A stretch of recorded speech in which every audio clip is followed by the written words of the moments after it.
up, everybody? So today I decided to do a little something different, because I was very leery about posting this. I'm not a guy that likes to stun. I'm not a guy who likes to flex. I'm a guy who likes to educate and expose. And so I want to break down how the market bought me a Maybach and how you can do the same. So let me take y'all down a trip down memory lane. So back in 2017, I had a 4 Series BMW. That was clean at the time. That was my car. Right? You couldn't tell me like there was anything better. Got the 4 Series BMW coupe. It was clean.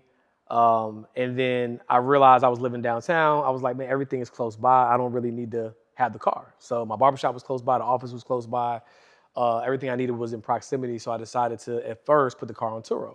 Put the car on Turo. The car actually was profiting and making money, but it was kind of an inconvenience because I was out of town. I was new to Turo. People were trying to book the car, and I just wasn't available. I wasn't really trying to make it a business. And so I said, you know what, I'm just going to sell the car. Ultimately, I sold the BMW in 2018, I think it was. And I decided the same moment that I sold it, I was going to reinvest every dollar that I was currently putting into it. So that was all car payments, all insurance, the gas, every dollar. I think it was like around $800, maybe $40 a month or something like that. I immediately started investing because I said at some point I will need another car, but this time around, whatever my portfolio value is at the time, that's what I'll use to buy the car. So that was back in 2018. So then fast forward 2019, did it for a full year, it was smooth. We all know what happens in 2020, right? It's the pandemic. Nobody needs to drive anywhere. And so at this time, really only needed one car in the household because wife was working at home, I was working at home, and it just wasn't necessary to buy the car. So it kept delaying this need for me to go out and buy the car.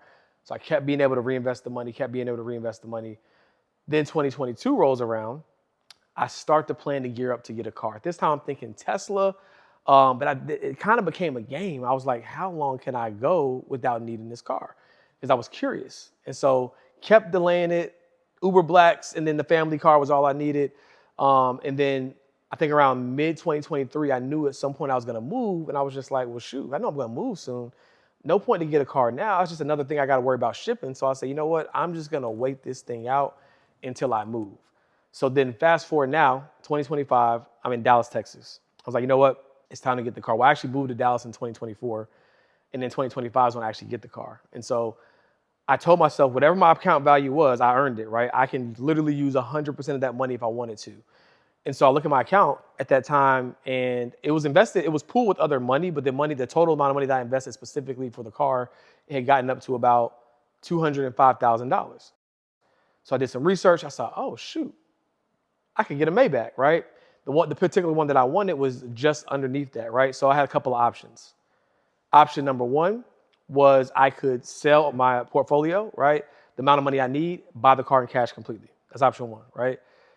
Option two is I could borrow against the value of my portfolio so my money could remain invested, use that money to buy the car cash, and then just pay the loan back, right? I'm essentially paying myself back and I become my own bank. That's option two. Option three was I could borrow against the value of my portfolio, but make interest-only payments instead of like paying it off in full like I was making car payments. I can make interest-only payments back to myself and reinvest as much as I could back into the portfolio. So when I looked at the math, option one actually would have been about $20,000 more net portfolio value than borrowing against the value of my portfolio. But the best option three, of only making those interest-only payments. But then the caveat is you might be thinking, all right, well, if you're making interest-only payments, well, when are you going to pay the car back? That's the beautiful part about it. My portfolio was averaging 23% a year. The interest-only payments were about 5.5%, right? So there was a spread between what my portfolio was doing versus the interest that I owed. And so the more money I was able to contribute to my portfolio, ultimately, it was going to yield a higher result. So I tried to delay that as long as I could. So if I did that over the course of 6 years, which is the typical time frame that people finance a car, my portfolio would have grew to $1 million. Now remember, the car is just under $200,000. And because I never sold the investments and then just reinvested the money that I used to borrow against the value of my portfolio as if I was making car payments, right? That got my portfolio value up to $1 million. But here's where it gets really sweet. I delayed the interest-only payments for another 5 years, and the portfolio grew to over $3 million, right? And then ultimately now, when I start paying back the car off, even what I owe, because I was making interest only payments, I'm still up substantially versus aggressively paying off the debt. And this is the thing that people have to understand about building wealth. Sometimes we're so afraid of debt because we're using it to buy liabilities, and people might look at the Maybach as a liability. But because I was patient, because I was diligent, and I built up my portfolio before I bought it, I was able to turn something that would ordinarily be a liability, a $200,000 car, into a $3 million portfolio, all by making a strategic decision, looking at the math, looking at the best options. Because most people would have been like, George, don't have any debt, take that $200,000, sell the investments, buy the car, ride off in the sunset. But when I did the math said that there was a better option.